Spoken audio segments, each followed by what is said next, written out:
We go into Perek Chet, the 8th chapter of the book of Chronicles, and here we're going to focus really on one tribe mentioned yesterday, which is the tribe of Binyamin, or I shouldn't say yesterday, in yesterday's chapter, or the previous chapter.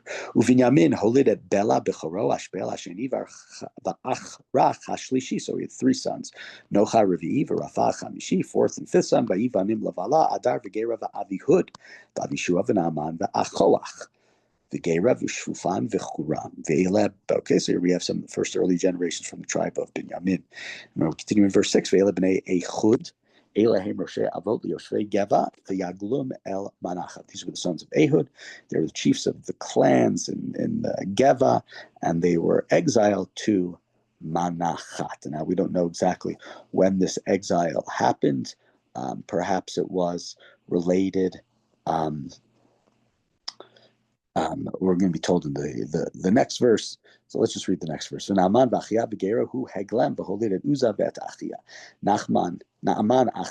and Gera, he exiled them, and then he had the children Uzzah and Achihud. We don't know if this is related to the terrible incident of the Pilegesh Begiva, but we have something that's going on with the children of Binyamin that they have to be exiled, that they're seen as something is wrong with parts of the family, and they're sent into exile.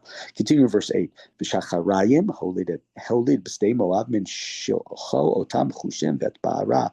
Nishav Shacharayim had sons in Moabite territory after he'd sent away Chushim and Ba'ara, his wives.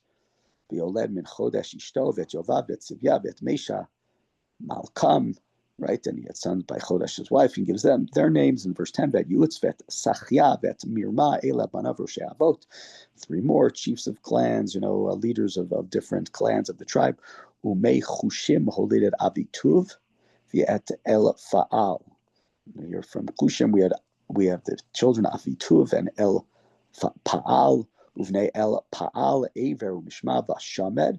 Who bana et ono v'et lod uvnotah.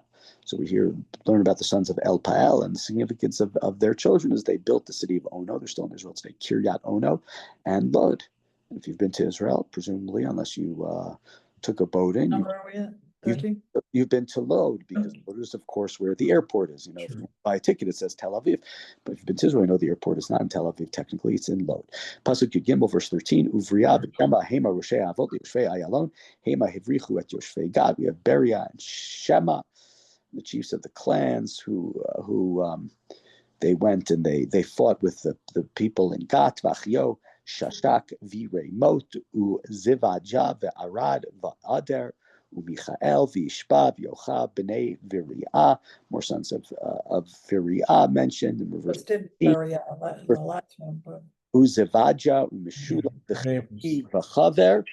So we have also more of these names that are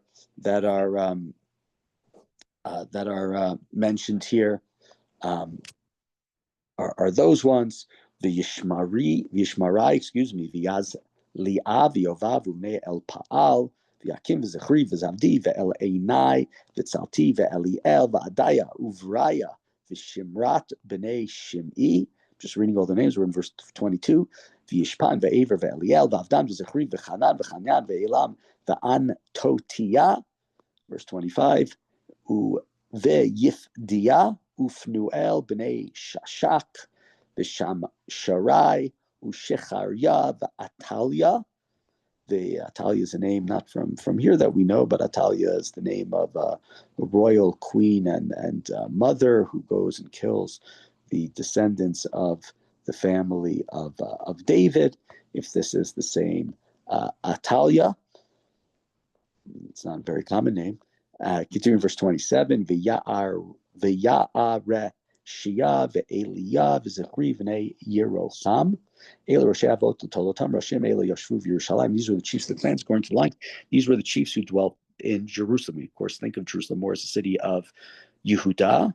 Yerushalayim, a city that was founded by King David, 3,000 years of Jerusalem since King David celebrated a few years ago. But Yerushalayim is a city that's partially in the territory of David, partially in the territory of Yehudah, and partially in the territory of Binyamin. I think we talked about it when David chose it as his capital, that, at least to me, part of what David was doing was something very smart, because he was saying, I am not just a member of the tribe of Yehuda, I'm also the son-in-law of the former king Shaul from the territory of Binyamin, and by making his capital a city that is partially in the territory of Binyamin and partially in the territory of Yehuda, he's trying to embrace his father-in-law and the followers that his father-in-law had. And we know that during his days, there were people like Shimi ben Gera, people from the family of Shaul, people from the tribe of Binyamin who harbored great resentment against David becoming king of all of Israel. So his capital was an attempt, presumably, to unite the tribes of Israel together. And so that's why here we have listed some of the tribes of Binyamin, the clans of Binyamin, the heads of the clans who were in Jerusalem, expresses to that as well. Those are from those tribes. Now we go to verse 29. Uvi Givon Yashvu Avi Givon V'Shem Ishto Ma'acha.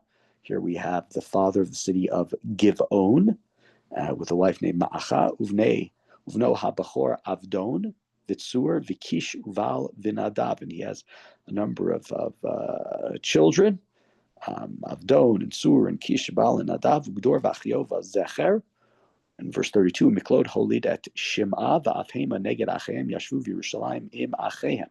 Miklod had this child named Shim'a, and they also dwelt in Jerusalem near the other clans from the tribe of Binyamin. And here we have one of the important people, most important people who we learned about earlier, mentioned now here in verse 33. V'ner holid et Kish, v'Kish holid et Shaul, v'Shaul holid et Yehonatan, v'et Malkishua, v'et Avinadav, v'et Eshbaal. Here we have near the father of Kish and the grandfather of Shaul. And we know that Shaul had a number of children, most famously his son Yehonatan, who of course was best friends with David and sort of gave up his right to the throne, telling David, he was killed before, along with his father in the battle against the Plishtim, but supported David despite the fact that Shaul hated David. Uven Yehonatan Meriv Baal, Umeriv Baal holid et Micha, the son of Yonatan. Meriv Baal had a grandson, had a son named Micha. So Yonatan, we don't know if he lived long enough to see them, but he has sons and grandsons. Uvnei Micha Piton Umelech v'Tara v'Achaz. He has these children. Of course, most interesting name in those kids is the name Melech, considering that they did have a great-great-great-grandfather. Count the generations, and as we said earlier, it's not a linear and a normative family tree the way that these genealogy lines, if you want to call it as such, are written. But Melech is from the family of Shaul, the name king given to somebody else.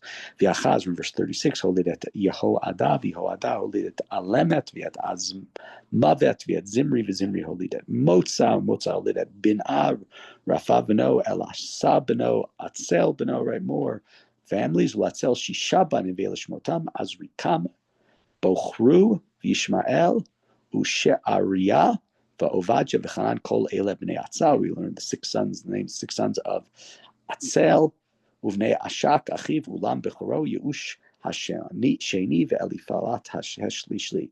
We have the more sons. Vayu b'nei Ulam, Anashim, Giborei Chayil, Dorchei Keshet, Umarbim Banim, Uvnei Vanim, Mea v'Chamishim, Kol Ele Mibnei Binyamin. Sons of Ulam were men of substance, important men. They were archers, and they had many children and grandchildren, 150 just from this family. And all these were from the tribe and the family of Binyamin. And here, said in the previous chapter that it's really a chapter of families and tribes who were lost. But Binyamin, along with Judah, is one of the tribes that's not lost. And so it's significant here to mention them, where they live, where they have settled. They're living in Jerusalem. And even after the exile, even after the upheaval, Binyamin was not lost like the other northern tribes. And they share in the rebuilding of the capital. So despite the fact that in many ways you could say that, well, let me say it this way. We had in the past comparisons in the book of Tehillim back in the, I don't know, it's about 78th or so chapter of the book of Tehillim where, and this is from an earlier time period, we have comparisons between the Davidic dynasty and the northern kingdom, which starts with Yeravam ben Nevat, which is sort of the competing. They fight a few times against each other, the northern dynasty and the Davidic dynasty, and they're not spoken about very well in the Tehillim. There's sort of like polemical Tehillim, which seems to really complement King David. Here, when we mention Shaul, we don't mention the problems of Shaul. We don't mention that God removed himself from being with Shaul and says, "You're no longer my king." And Shaul has these dark, sort of depressing periods, bipolar, whatever it was exactly, we don't know. But clearly, some strong mental illness challenges, we would call them today. That's not mentioned here. Shaul was not the enemy of David. Shaul was an unfortunate figure who tried to kill David, and David, of course, spared him multiple times. So in this book, which really talks very much about the Davidic dynasty, talks about the return, we're not going to talk about the problems of Shaul. We don't need to talk about the fact that the kingdom was taken from Shaul and God decided to give it to somebody better than him, which is, of course, David. That's not necessary in this book. That's not a necessary part of the history of this book. And so we have a little bit, we don't really mention Shaul as king and all that, but we also skip over the mistakes, some terrible mistakes that he made in his life.